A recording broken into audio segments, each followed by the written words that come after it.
Olá, meu amigo, olá, minha amiga, professor José Trindade mais uma vez, para a gente seguir aqui com as questões de direito constitucional, essa ruma de letra C que a gente está marcando aqui, tá? Para você gabaritar na sua prova. Vamos direto na tela seguir nas questões. Questão do 20º exame. O presidente da República, após manter áspera discussão com um de seus primos, que teve por motivação assuntos relacionados à herança familiar, efetua um disparo de arma de fogo e mata o referido parente. Ou seja, homicídio. Homicídio por questões familiares, tá? Homicídio por questões familiares. Abalado com um grave fato e preocupado com as repercussões políticas em razão de sua condição de presidente da República, consulta seu corpo jurídico indagando quais as consequências do referido ato no exercício da presidência. Seus advogados corretamente respondem que a solução extraída do sistema jurídico constitucional, letra A, será imediatamente suspenso de suas funções pelo prazo de até 180 dias, se recebida a denúncia pelo STF. Bom, é uma questão de imunidades do presidente da República, né? Vamos lembrar. Imunidades do presidente da República são basicamente 4, tá? O foro, né? Que é no STF para crimes comuns e no Senado Federal para crimes de responsabilidade, mas sempre mediante autorização da Câmara dos Deputados, tá? O processamento e julgamento por crimes comuns e de responsabilidade. Prisão. O presidente não pode ser preso a não ser por sentença transitada em julgado, tá? Presidente. E a quarta, né? Veja, o foro no STF e no Senado Federal, a necessidade de autorização da Câmara dos Deputados para ter o processamento da ação, a prisão só por sentença transitada em julgado, e a quarta é exatamente a do artigo 86, parágrafo 4º da Constituição, que diz que o presidente não será processado durante seu mandato por crimes sem relação com o mandato, com o exercício de suas funções, como é o caso, tá? Então o presidente ele não pode ser, enquanto durar o mandato dele, ele não pode ser processado por isso, porque foi um crime sem relação com suas funções. Ele só pode ser processado durante o mandato por crimes relacionados às suas funções. E mesmo assim, vai ser processado perante um foro especial, STF ou Senado, e sempre dependendo de autorização da Câmara dos Deputados. Tá? Então, portanto, letra D de dado é a resposta. Ele só vai ser processado criminalmente depois de terminado o mandato, tendo imunidade temporária à persecução penal, artigo 86, parágrafo 4º da Constituição. Gente, só uma coisa, sem bisonhagem, esse foro, essas prerrogativas e tudo mais, são para ações penais, tá? É para a esfera criminal. Se o presidente bater no carro do vizinho e o vizinho quiser entrar com ação indenizatória de responsabilidade civil, pode entrar normalmente e vai ser na primeira instância, não vai nem para o STF nem para nada, tá? Mas aqui, resposta, portanto, letra D de dado. Próxima. Como determinado minério vem obtendo alto preço de mercado mundial devido às grandes quantidades compradas pela China, o Estado-membro alfa recorre ao governo chinês para obter um empréstimo, tá? Sabedor do fato, o prefeito do município beta, onde se localiza o principal porto do Estado alfa, também solicita empréstimo à China. Concedidos os empréstimos com estrita observância da sistemática constitucional e gasto de recursos, tá? Primeiro, esses empréstimos têm que ser autorizados pelo Senado Federal, né? O Senado Federal é quem pode apreciar isso. Tá? Mas beleza, os empréstimos foram concedidos com estrita observância da sistemática constitucional. Então aqui não está em discussão.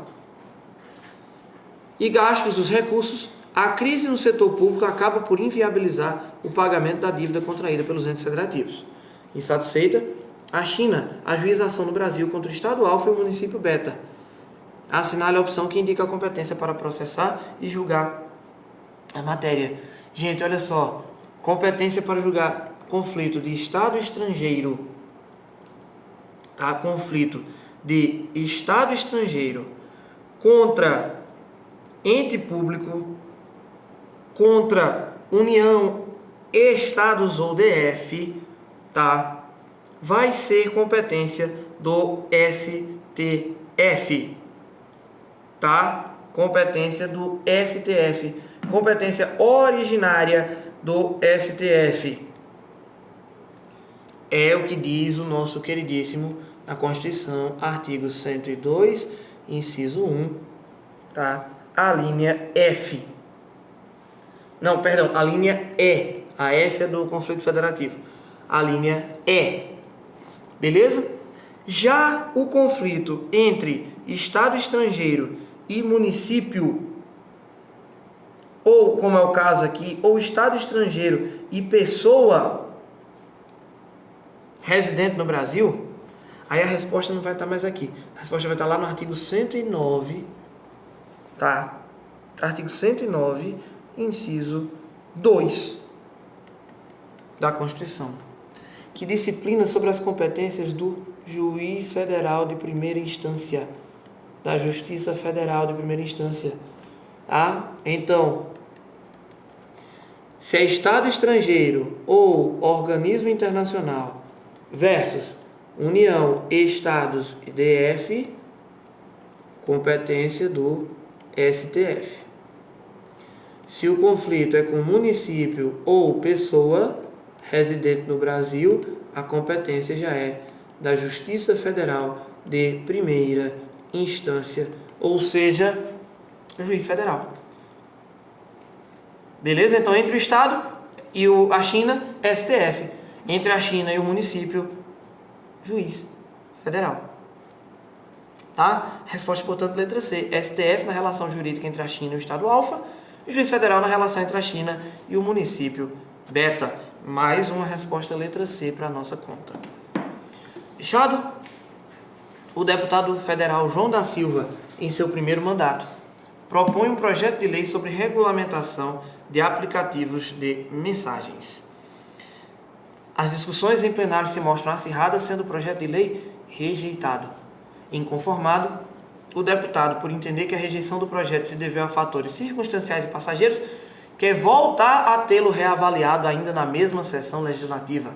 Veja, o artigo 57 da Constituição, ele impõe a chamada irrepetibilidade dos projetos de lei.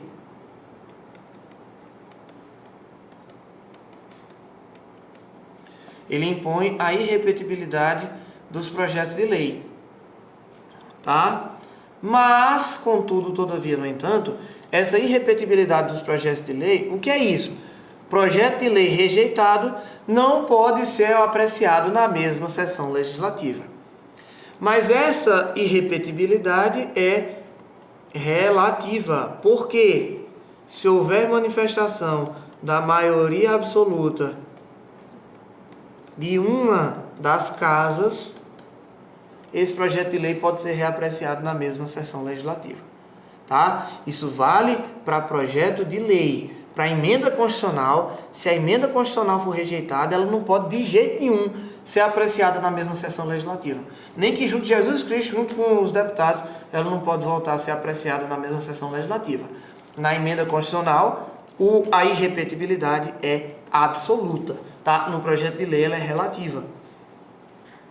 Tranquilo? Então, resposta, letra B de bola. A matéria objeto do projeto de lei rejeitado ainda poderá ser apreciada na mesma sessão legislativa, desde que proposta pela maioria absoluta dos membros de qualquer uma das casas do Congresso Nacional.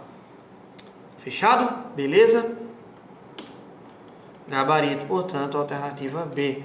E bom demais isso daqui. Próxima.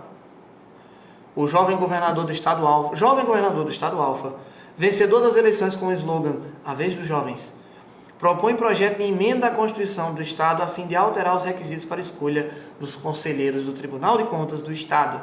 A idade mínima que antes seguia o padrão constitucional federal, sendo fixada em 35 anos, passaria a ser de 30 anos.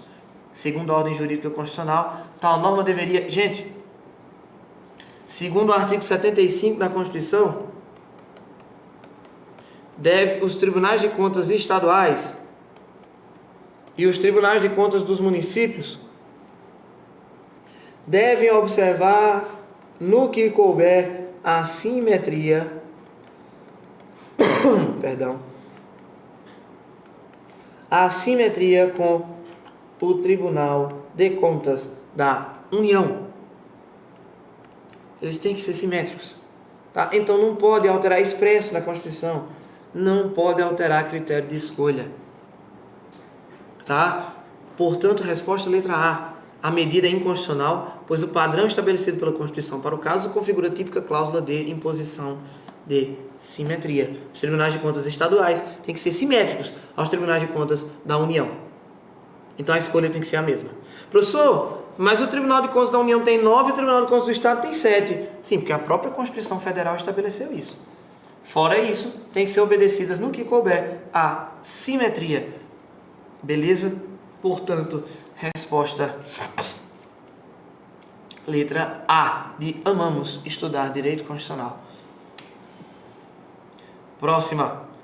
Ao ouvir em matéria telejornalística referência ao Conselho Nacional de Justiça, João, estudante do primeiro ano do curso jurídico, interessado em melhor compreender a estrutura e as atribuições dos órgãos estatais, procura o seu professor de direito constitucional para obter maiores informações sobre o tema. Narra o conteúdo da matéria, informando-lhe não ter conseguido entender adequadamente o papel desempenhado pelo referido conselho na estrutura do Estado. Gente, CNJ é órgão do Poder Judiciário que executa controle interno do Poder Judiciário, porque ele está dentro da estrutura do Judiciário, e se é controle interno, ele realiza apenas um controle administrativo. CNJ não controla jurisdição. CNJ não exerce controle jurisdicional. Tá? Apenas controle administrativo. Ele não controla a atividade fim dos órgãos do Poder Judiciário, apenas sua atividade meio. Beleza? Vamos lá, letra A. O CNJ é um órgão atípico que não se encontra na estrutura de nenhum dos poderes da República. Errado. Judiciário, se encontra na estrutura do Judiciário, mas que sem prejuízo de suas atribuições administrativas, excepcionalmente possui atribuições jurisdicionais. Também não. CNJ não possui atribuições jurisdicionais. Letra B. É um órgão pertencente à estrutura do Poder Judiciário, beleza. E como tal, possui todas as atribuições jurisdicionais recursais. Não. Letra C. Embora seja um órgão pertencente à estrutura do Poder Judiciário, possui atribuições exclusivamente administrativas, não sendo, portanto, órgão com competência jurisdicional. Resposta corretíssima. Letra D fala que é um órgão auxiliar da Presidência da República. Não tem nada a ver com o Executivo. Resposta, mais uma vez, letra C. Professor, quando cai questão da organização do poder, eu vou marcar a letra C. Eu sou besta. Gente, brincadeira, pelo amor de Deus, não faça isso não, tá? Você está estudando duro para evitar esse tipo de coisa. E tem que estudar constitucional, porque constitucional te dá 7 questões na prova. Questão 19. O presidente da República tem dúvidas sobre como proceder em determinado projeto de lei que vem gerando muitas críticas na imprensa.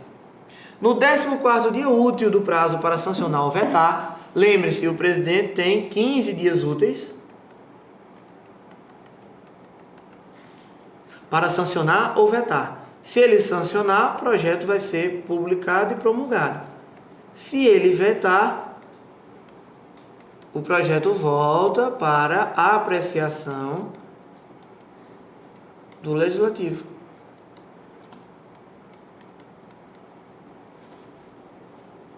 Tá? Professor, se ele ficar calado nesses 15 dias úteis, é exatamente o que a questão vai perguntar. No 14º dia útil do prazo para sancionar ou vetar o referido projeto de lei, o chefe do Executivo consulta o AGU para saber os efeitos jurídicos que adviriam do transcurso do prazo de 15 dias úteis sem adoção de nenhuma providência expressa. Gente, se o presidente não falar nada, presume-se que ele sancionou tacitamente, sem falar nada, tá? Sanção tácita. Beleza?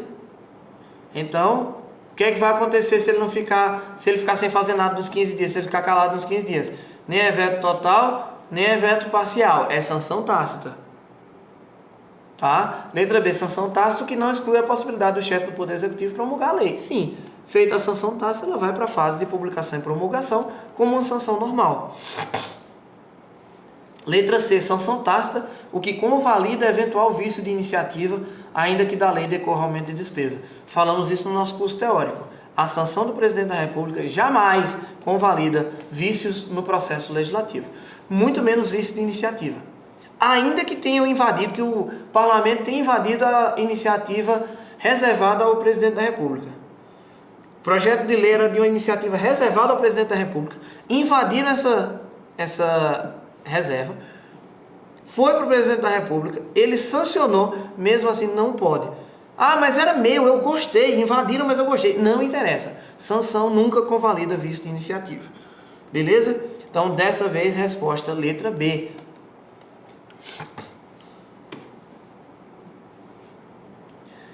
Próxima. Após ampla investigação, os órgãos competentes concluíram que o deputado federal X praticaram um crime de homicídio, figurando como vítima o também deputado federal Y, seu desafeto político. Esse fato, veja, é crime comum, né? Beleza. Esse fato ocorrido dentro das dependências respectivas, da respectiva Casa Legislativa, despertou intenso debate a respeito de qual seria o órgão competente para julgá-lo. À luz da sistemática constitucional, é correto afirmar que X deve ser julgado. Letra A, vamos lá, gente. Primeiro, professor, deputados não são invioláveis civil e penalmente? Eles não têm a garantia da inviolabilidade? Eles não têm a garantia de não serem processados e condenados criminalmente e civilmente? Cuidado, a inviolabilidade é por opiniões, palavras e votos, tá? Por tiro não. Então aqui não tem imunidade. Beleza. E onde é que é o foro dos deputados? STF. Professor, mas é crime doloso contra a vida. Não vai para o júri não? Vai não. Porque o foro previsto na Constituição Federal ganha da competência do júri. Mas cuidado, que o foro previsto exclusivamente na Constituição Estadual, aí não ganha do júri. Quem ganha é o júri. Como nesse caso estamos diante de um crime doloso contra a vida, mas cometido por um deputado que tem foro previsto na Constituição Federal perante o STF, então a competência vai se manter no STF, não vai para o júri. A resposta, portanto, letra A. A competência é do STF, órgão competente para processar e julgar os deputados federais em qualquer infração penal comum. Não é do júri, nunca é do STJ, não tem possibilidade. STJ é governador, né? Como a gente viu. E não é da Câmara dos Deputados. Fechado? A Câmara dos Deputados não pode julgar seus pares por crime. A Câmara dos Deputados, a única coisa que ela faz é aceitar a denúncia contra... Aceitar ou não, autorizar ou não a abertura de processo criminal contra o presidente da República. Gabarito, portanto, alternativa A. Próxima. Ao proferir um discurso em sua cidade natal, José, deputado federal pelo estado E, afirma deputado federal, afirma de forma contundente que um país democrático tem por regra inviolável escolher o chefe do poder executivo por meio de eleições diretas. Complementa sua fala afirmando que o Brasil poderia ser considerado um país democrático, já que a Constituição Cidadã de 88 não prevê eleição do presidente pela via indireta. Falsíssima. Tem aquele caso, tem um caso de eleição indireta de presidente da República, que é quando ocorre a vacância do presidente da República e do vice-presidente da República nos 2 últimos anos de mandato. Se for nos 2 primeiros anos de mandato, beleza. Eleição direta organizada em até 90 dias. Mas sendo nos 2 últimos anos de mandato, nós vamos ter eleição indireta. A eleição vai ser feita pelo Congresso Nacional. A eleição indireta pelo Congresso Nacional, organizada em até 30 dias. Beleza? Então, letra A, os deputados está equivocado, beleza. Então ele não está correto, ele está equivocado. Então já tiramos letras B e D. Letra A, equivocado, pois há previsão de eleição indireta somente na eventualidade de vacância do cargo do presidente da República nos últimos 6 meses do seu mandato. Não é, nos últimos 2 anos.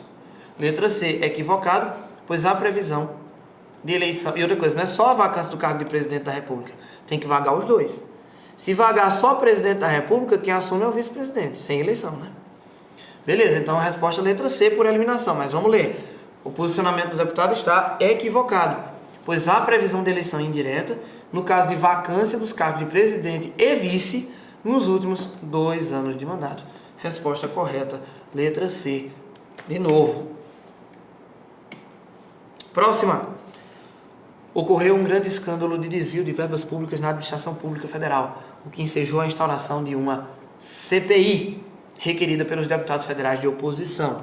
Lembrando, tem que ser requerida por, no mínimo, 1/3 dos deputados ou senadores, né? E uma vez atingido esse requerimento de 1/3, a minoria tem um direito subjetivo de ver a CPI instaurada, tá? Se atingir 1/3, o requerimento de 1/3, tem que instaurar a CPI, não vai passar pelo plenário não, tá? Beleza. Surpreendentemente, os oponentes da CPI conseguem que o inexperiente deputado Ime seja alçado à condição de presidente da comissão.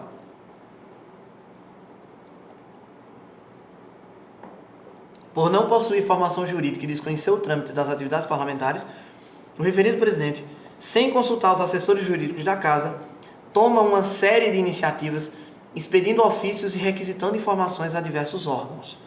Posteriormente, veio à tona que apenas uma de suas providências prescindiria de efetivo mandado judicial. Assinale a opção que indica a única providência que ele poderia ter tomado. Gente, CPI, Constituição, artigo 58, parágrafo 3º, instituída mediante requerimento de 1/3 dos membros de uma das casas, tá? Para investigar fato específico e com prazo certo, não pode ultrapassar a legislatura, né? Ou um período de 4 anos para o outro, tá? Não pode virar a legislatura. E ela vai ter poderes de investigação típicos de autoridade judicial, mas ela não tem poder de decisão típico de autoridade judicial. Então, todas aquelas situações que dependam de decisão judicial, ou seja, as chamadas reservas de jurisdição, a CPI não pode tomar não, não pode fazer não, tá? Vamos lá, olha só, letra A, prisão preventiva só por decisão judicial, CPI não pode. Interceptação de comunicações telefônicas, só decisão judicial, CPI não pode.